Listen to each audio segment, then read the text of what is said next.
63.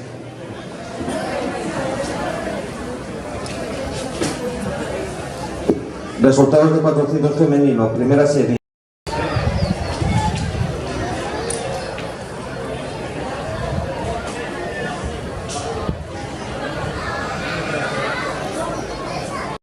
Santino Oviedo 10347.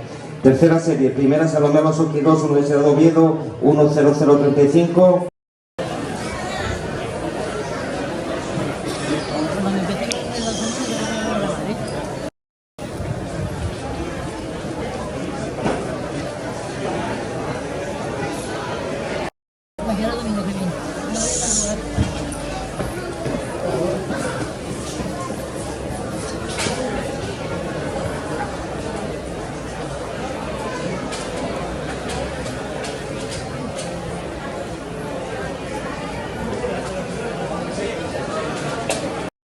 Estado Oviedo 402, tercero Lisardo Gil García Crítica Vilesina 272.